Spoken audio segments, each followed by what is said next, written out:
America's the greatest country in the world. Thanks for being here. This is it. And it's 5 o'clock. It's the post-work surge across the country at polls. Go. Get in line. Stay in line. Do not get out of line. If you're in line and the polls close, if you're in line, you can still vote. So let's run up the score as much as we possibly can. Wonderful guest for the next hour here, and I plan to be here until 2 a.m. Hopefully it's called a lot earlier than that, though. Governor Mike Huckabee is here, the host of Huckabee, former governor of Arkansas, of course. Governor, how are you, sir? Well, I'm doing great, and like you, I'm sitting here waiting on these election results and hoping for the best, and honestly thinking it's going to be a great night for Donald Trump. I really sense that, and looking at some of the numbers, it appears that even though the popular vote may be close, I think he's going to have an extraordinary night in the Electoral College. If we were just talking to some experts from Pennsylvania, if it's Georgia, North Carolina, Pennsylvania, boom, boom, boom, that's it. And Pennsylvania closes at 8 o'clock. So if you just knock those out, that's 270. And then we just roll from there. But let's go a little bigger, if you don't mind, Governor. What is your prayer for our country tonight and tomorrow? You know, the honest prayer that I have is that even if, God forbid, Kamala Harris were to win, and I really hope she doesn't, but if she does, I hope it's a decisive win.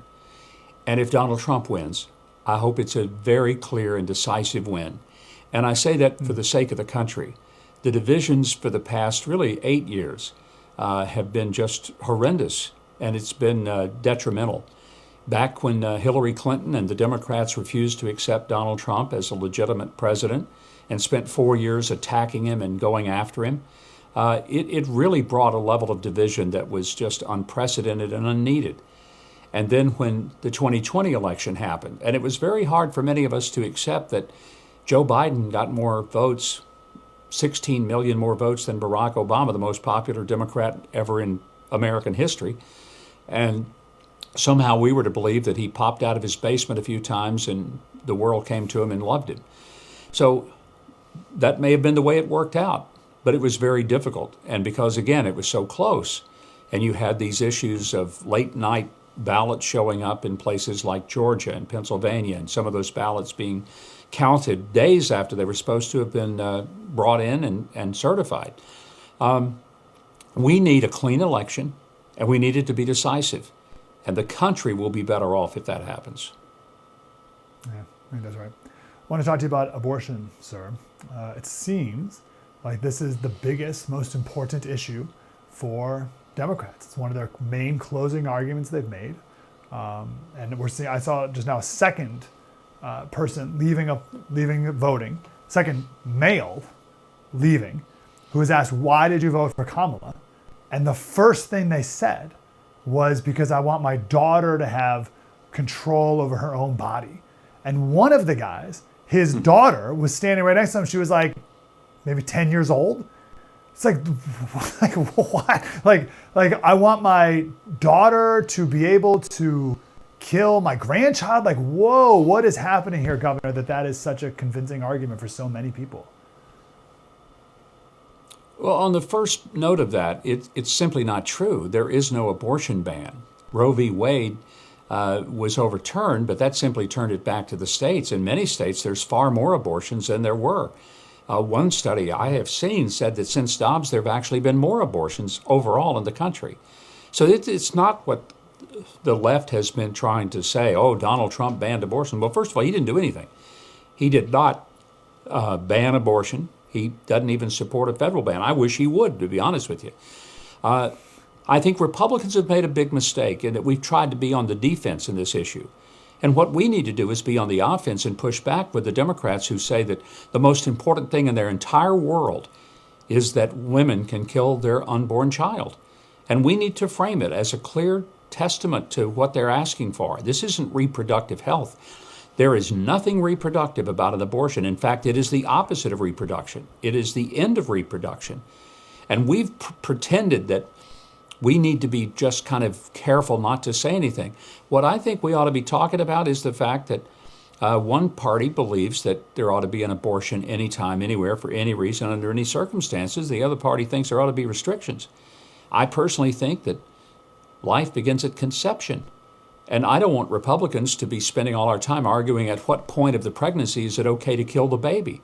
I'd like for us to say that our principle is that we don't think it's okay to kill the baby. It's a person. And under the 5th and 14th Amendments, if we really believe in personhood, you can't deny a person their life or liberty without due process. And abortion denies them both life and liberty without due process. So there's a mistake, I think, on the part of Republicans pretending that we just don't want to talk about it. And we haven't been willing to push back hard enough on what the Democrats are really asking for. And when we see people like this man who's standing there with his 10-year-old daughter and he thinks the most important thing is to vote so that she can have an abortion, I'd like to think that fathers would rather say, I want my daughter to have a decent education, a safe place to ride her bicycle and play in the street, and a decent future for a job that she can support her own family and one day not only create the next generation, but train her replacement. Just like I'm trying to train my replacement by raising my daughter to be a very thoughtful, caring young person and hopefully a responsible person that will never go into a store and steal things, break windows, and hurt other people.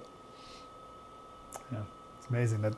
And listen, if Kamala wins, this is going to be the reason why they say she won. The opposite of everything you just said. Oh, you Republicans are too strong on anti-abortion, Yeah. and this got the women out. So, man, let's hope. For that reason alone, if not many others, let's hope that Kamala doesn't win. Actually, no, let's not hope. Let's make sure she doesn't win. Let's still get out and vote. We still have a couple hours until the polls close. We're talking with Governor Huckabee, of course. Governor, you've run for president before. So you are of a few people who realize how just exhausting it is. And I look at President Trump's schedule. Like, I'm going to be up pretty late tonight, but I'll probably be able to get a nap in tomorrow. Like, it's insane the last 2 months plus that he's doing 4 rallies a day, traveling across the country. How is that physically, not getting shot in the head, how is it physically possible to have done what he's done these last couple months? It's crazy. Nobody can say Donald Trump hasn't worked all the way, given it more than 100% of his total effort. My daughter texted me this morning at 4:45, said that she was just landing in Palm Beach. She was on Trump's plane with him. She had been in the rallies this weekend, and none of them had had a bit of sleep. They'd been up all night long, and they were getting ready to land in Palm Beach. Hopefully they were going to get a little bit of rest. He was not, because he was still going to go vote and talk to people. Anybody who's ever been around him knows that he is one of the most absolutely energetic people. He gets very little sleep, but he's incredible. I don't know how anybody could deny that if they even just looked at his schedule. The public stuff that he does is pretty extraordinary. And I think it's part of what you have to be president of the United States.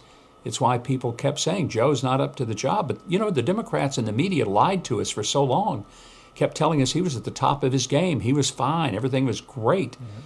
And we all could see that it wasn't okay. So with Trump, you can see that he is okay and that he's got the energy to do it. Yeah, incredible. I don't. I would definitely don't. What do you make of him getting shot in the head? I feel like we haven't really talked about that enough. I feel like that picture of him that we all know, all I need to say is that picture and everyone knows exactly what. I feel like that hasn't really been seen a lot in the last 2-3 months since it happened.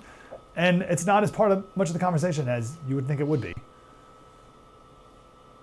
Well, the media is never going to let that story get out very much because it really did validate just who he is. He takes a bullet to the head, and instead of saying, okay, cover me, he jumps up and says, get away from me, shakes his fist and says, fight, fight, fight. That's just who he is. And I don't think the media could stand the thought of having to let that narrative be one that we got to see more than on that first day. I was watching it live when it happened, and it was one of those stunning moments you never forget. And when he came up from that pile, still alive, blood streaming down his face, it was hard for me to think of anything other than, my gosh, I hope that Melania and Barron and Don Jr. and Eric and Tiffany, and Ivanka, I hope they didn't see this because that would be the most horrific thing to see your father and your husband shot and within a millimeter of being assassinated while at a public event that the government failed to protect him in. The whole thing is one that is a story for the ages. But I hope that what it did, it reminded Americans that here's a guy who has resilience that we can't even conceive. But it's a resilience not just for his own self or campaign, but a resilience to fight for this country and to get us back on track where our government isn't weaponized against ordinary citizens.